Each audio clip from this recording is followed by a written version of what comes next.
That's all trip. இது ஒரு auto மற்றும் கேப் புக்கிங் ஆப். டிரைவருக்கும் பேசஞ்சருக்கும் நடுவில் இந்த ஆப் இருந்துட்டு ரேட்டை தீர்மானிக்காம டிரைவரே ரேட்டை தீர்மானிக்கலாம். பேசஞ்சரும் அவங்க அர்ஜென்சியை பொறுத்து முடிவு எடுத்துக்கலாம். கீழே டிஸ்கிரிப்ஷன்ல இருக்க லிங்கை கிளிக் பண்ணி தட்ஸ் ஆல் ட்ரிப்பை டவுன்லோட் பண்ணிக்கப்பட்டு தமிழ்நாட்டிலேயே கையெழுத்தானது. ஆனால் அதிமுக அலையன்ஸ் அப்படி கிடையாது. டெல்லியில் ஆலோசிக்கப்பட்டு டெல்லியில் முடிவு எடுக்கப்பட்டு தமிழ்நாட்டில் கொண்டு வந்து ரெஜிஸ்ட்ரேஷன் பண்ணாங்க. நம்ம திமுக இவங்க நீங்கள் கேட்ட கேள்வி வந்து யாருன்னா ஸ்டார் கேண்டிடேட்ஸ் நேருக்கு நேராக எதிர்த்து நிறுத்திருக்கிறாங்க அப்படின்ற ஒரு கேள்வி கேட்டீங்க. அது ஒருவேளை அந்த கட்சியுடைய வந்து இன்டர்னல் ஸ்ட்ராட்டஜியா இருக்கலாம். ஒரு வெற்றி பெறணுன்றது தான் இலக்கு. ஒவ்வொரு கட்சிக்கும் ஒவ்வொரு ஸ்ட்ராட்டஜி இருக்கும். இப்போ எங்க கட்சிக்கு நாங்க கேட்ட அந்த 8 தொகுதி எங்களுக்கு கொடுத்துருக்காங்க. அதாவது நாங்க எழுதி கொடுத்த தொகுதிகளில் நாங்க விருப்பப்பட்ட தொகுதிகள் என்னென்னதை எங்களுக்கு கொடுத்துருக்காங்க. கடந்த முறை நாங்கள் போட்டியிட்ட அந்த 4 தொகுதி எங்களுக்கு அப்படியே வந்திருக்கு. அதில் ஒரு இடம் மட்டும் தான், அரக்கோணம் மட்டும் தான் நாங்கள் தோற்றோம். மீதி 3 இடம் எங்க கட்சியுடைய எம்எல்ஏக்கள் ஜெயிச்ச இடம். அதுலேயும் குறிப்பாக வந்து காட்டுமன்னார் கோயிலெலாம் வந்து அண்ணன் சிந்தனை செல்வன் அவர்கள் வந்து அவ்வளோ ஃபீல்டு ஒர்க் பண்ணியிருக்கிறார். அந்த தொகுதியுடைய நீண்ட நாள் கோரிக்கையாக இருந்த வந்து திருமுட்டை ஒன்றியத்தை வந்து பாதுகாக்கப்பட்ட வேளாண் மண்டலமாக அறிவிச்சிருக்கிறாரு. கிட்டத்தட்ட வந்து 15,000 கோடி செலவில் வந்து ஒரு ஆர்ட்ஸ் அண்ட் சயின்ஸ் காலேஜ் கொண்டு வந்திருக்கிறாரு. வீராண ஏரியை வந்து அந்த புரியல, ஒரு ஆர்ட்ஸ் அண்ட் சயின்ஸ் காலேஜுக்கு 15,000 கோடியா? 15 கோடி சொன்னேன். 15 கோடி ரூபாய் செலவு பண்ணி ஒரு ஆர்ட்ஸ் அண்ட் சயின்ஸ் காலேஜுக்குள்ள கொண்டு வந்திருக்கிறாங்க. வீராண ஏரியை சுற்றுலா தலமாக அறிவிச்சிருக்கிறாங்க. பல நலத்திட்டங்கள் அந்த இடத்துல செஞ்சிருக்காரு. இப்படி ஒவ்வொரு கான்ஸ்டிடியூன்சிலையும் எங்கள் கட்சியுடைய எம்எல்ஏக்கள் பர்ஃபார்ம் பண்ணதுக்கு ஏற்ற போல நாங்கள் தொகுதிக்கு கேட்டோம். அதுக்கு ஏற்றது போல எங்களுக்கு தொகுதியை ஒதுக்கி கொடுத்துருக்குறாங்க. ஆனால் பிஜேபி கண்டெஸ்ட் பண்ணுறாங்கல்ல, அப்போ அந்த இடத்துலலாம் வந்து பிஜேபி 27 இடங்களில் கண்டெஸ்ட் பண்ணுறாங்கன்னா அதை தாண்டி மற்ற இப்போ தமிழ் மாநில காங்கிரஸ் யாருடைய சிம்பிளில் போட்டி போடுறாங்க? இந்த மாதிரி ஏதாவது ஒரு விஷயம் வந்து நீங்கள் திமுக கூட்டணியில் சொல்ல முடியுமா? காங்கிரஸ் வைகோ விடுங்க, வைகோ வந்து 4 தொகுதியில தான் நிக்கிறாருங்க. ஆமா, 4 தொகுதியில தான் 3 போயிச்சு நிக்கிறாரு. ஒண்ணுல சுயேட்சை நிக்கிறாரு. நீங்க நான் வந்து ஐயோ எம்எல்ஏ இந்தியன் முஸ்லிம் லீக் மாமாக எஸ்டிபிஐ நான் கேக்குறது வந்து அவங்க சின்ன level party political parties. But Tamil மாநில காங்கிரஸ் அப்படியா? அப்போ இவங்க என்ன யோசிக்கிறாங்கன்னா, இவங்க வந்து தமிழ்நாட்டுடைய சட்டசபையில வந்து பாஜக 3வது ஒரு பெரிய கட்சியா உருவாகணுன்றது அவங்களுடைய இலக்கு. அப்படி வந்துட்டாங்கன்னா அது தமிழ்நாட்டுடைய சூழலுக்கு பேராபத்து.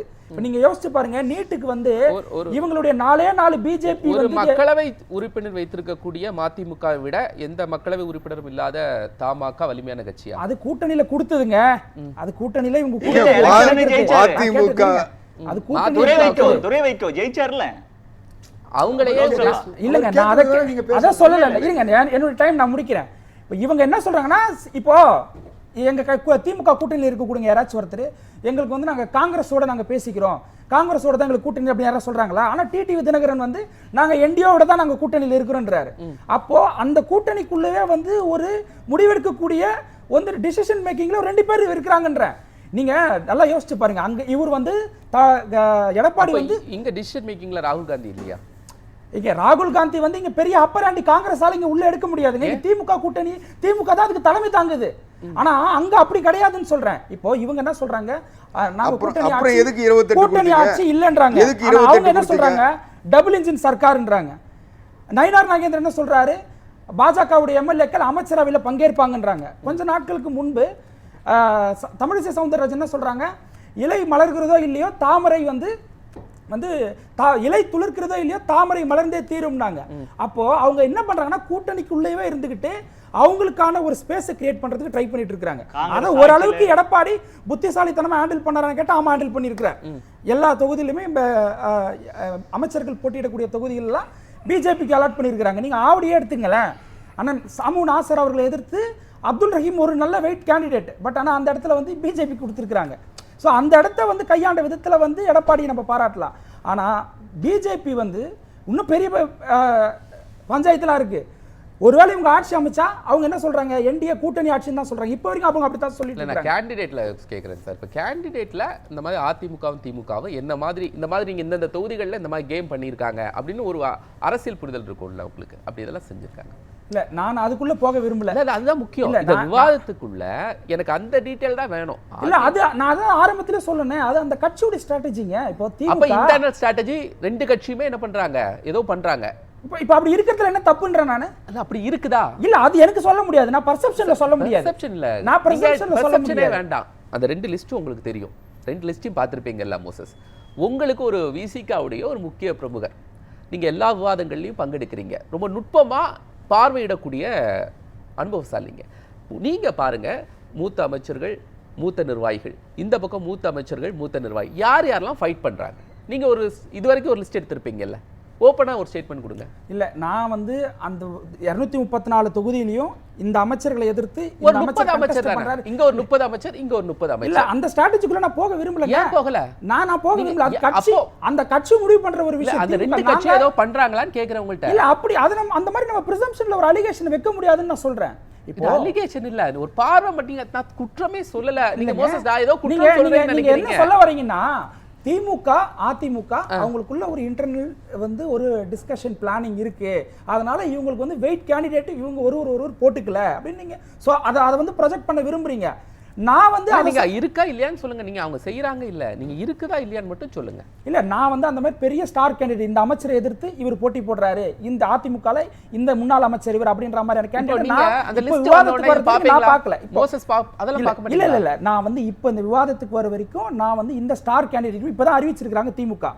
சோ இந்த அனலிட்டிக்கல் நீங்க பாத்தீங்கன்னா, இந்த திமுகவுடைய இந்த ஸ்டார் கேண்டிடேட்டுக்கு இந்த ஏடிஎம்கே இருக்கக்கூடிய இந்த ஸ்டார் கேண்டிடேட் மோதறதா அப்படின்ற ஒரு அனலிட்டிக்கல நான் பார்க்கல. அதனால நான் வந்து அந்த டிஸ்கஷனுக்கு ஒரு 5 பேர் கூட பார்க்கலையா? இல்ல நான் அப்படி வரலங்க, அது வரலன்றது தான் உண்மை.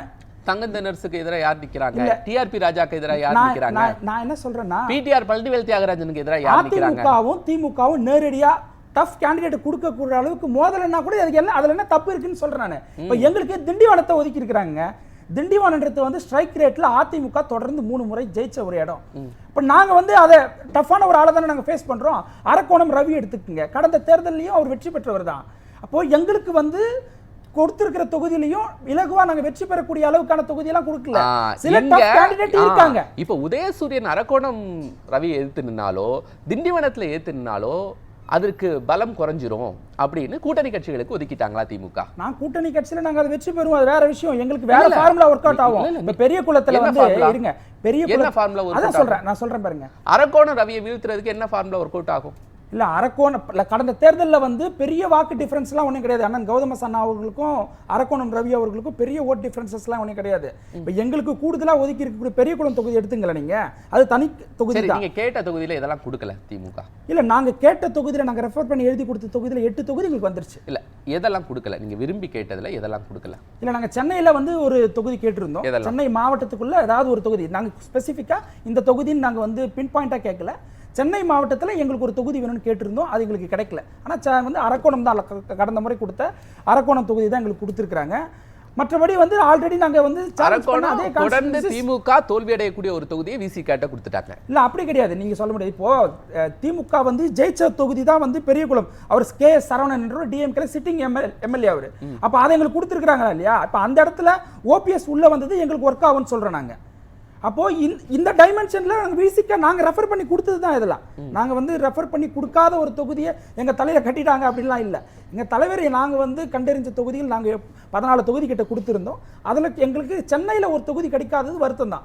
ஆனா மற்றது எல்லாமே நாங்க ரெஃபர் பண்ணி எழுதி கொடுத்த தொகுதி தான் எங்களுக்கு கொடுத்துருக்காங்க. இங்கெல்லாம் வெற்றி வாய்ப்பு பிரகாசமா இருக்கு. கண்டிப்பா திருப்பூர்லியா இருக்கட்டும், அரக்கோணமா இருக்கட்டும், எல்லா இடங்களும் கொடுத்த 8 இடத்துலயுமே நாங்கள் வெற்றி பெறுவோம். அதுக்கான வந்து ஸ்ட்ராட்டஜிக்கலா ஒர்க் பண்றதுக்கான டீம் எங்ககிட்டயும் இருக்கிறாங்க. 8 எம்எல்ஏக்களை நாங்க உள்ள போவோம். தேர்தல் அங்கீகாரம் வாங்குறதுக்கு, தேர்தல் அங்கீகாரத்தை தொடர்ந்து தக்க வச்சுக்கிறதுக்கு 8 எம்எல்ஏக்கள் மஸ்ட். அதாவது 234 தொகுதியில 3% பாஜகவுக்கு டெல்லியில இருந்து அப்ரூவல் வாங்கணும் கேண்டிடேட் எல்லாம் இது பண்றதுக்கு. விசிக இன்னும் வெளியிடல. விசிக நாங்க இன்னைக்கு தானே எங்களுக்கு வந்து எந்தெந்த தொகுதின்றதை அலகேட் பண்ணிருக்காங்க. எந்தெந்த தொகுதின்றதை இன்னைக்கு தானே எங்களுக்கு அலகேட் பண்ணி கொடுத்துருக்காங்க. நாளைக்கோ நாளை மறுநாளோ நாங்க வெளியிட போறோம். நாங்கன்னா இதுக்கு ஒரு வாரம் தாமதம் எடுத்துப்போமா? அதெல்லாம் நீங்க ஸ்டாலின் ஓகே, நீங்க பிஜேபி நீங்க எந்தெந்த அதிமுக நிக்கிறீங்கன்றதுல நீங்க தலையிடாதீங்க. விசிகாக்கு தொகுதிகள் எப்போ இந்த தொகுதிகள் எப்போ ஒதுக்கீடு செஞ்சாங்க சார்? நேத்து வந்து ஃபைனல் ஆச்சு நாங்க பேசினது. இன்னைக்கு வந்து ஈவினிங் வந்து எங்களுக்கு வெளியிட்டு இருக்காங்க. நாளைக்கு எங்களோட தலைவர் என்னென்ன வேட்பாளர்ன்றதை அறிவிப்பாரு. கடந்த முறை போட்டியிட்டவங்களுக்கே வந்து திரும்பியும் வாய்ப்பா புதுமுகங்களுக்கு வாய்ப்பு கொடுக்குறாங்களான்றதை நாளைக்கு நாங்க பார்ப்போம். தேர்தல் வாக்குறுதிகளை வந்து வெளியிட்டு தீவிரப்படுத்தும்னு டாபிக் கொடுத்துருக்கீங்க. இபிஎஸ் தீவிரப்படுத்துகிறாரு. அவர் அறிவிச்சிருக்கிற அந்த தேர்தல் வாக்குறுதிகளை நிறைவேற்றணும்னா இன்னும் வந்து அதிக கடன் வாங்க வேண்டிய தேவை இருக்குது. அப்படின்னா ஃபிஸ்கல் டெபிசிட் வந்து நம்மளுக்கு வந்து 3.5% தான் சேஃப் லிமிட்.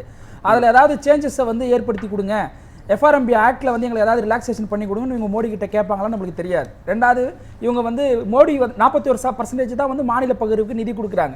51% வந்து இவ்வளோ நலத்திட்ட உதவிகள் அறிவிச்சிருக்கிறாரு, இதெல்லாம் இம்ப்ளிமெண்ட் பண்ணணும்னா நம்மளுக்கு இவ்வளோ பணம் தேவைப்படுது. அதனால நீங்க கேட்கக்கூடிய கோரிக்கை 51% வந்து நாங்க மாநில நிதி பகிர்வு நாங்க பகிர்ந்து கொடுக்குறோம் அப்படின்னு அவங்க சொல்லுவாங்களான்னு தெரியாது. செஸ் 28% வந்து இவங்க கலெக்ட் பண்றாங்க. அது ஏதாவது இவங்க வந்து நான் குறைச்சி வந்து உங்களுக்கு அதில் ரிலாக்ஸேஷன் பண்ணி கொடுப்பேன்னு சொல்லுவாங்களான்னு எனக்கு தெரியாது. அதனால இவங்க முழுக்க முழுக்க ஏதாவது ஒரு வெத்து வாக்குறுதிகளை கொடுத்து எப்படியாச்சும் வெற்றி பெறணும்னு நினைக்கிறாங்க. அது இந்த தேர்தலில் பலிக்காது.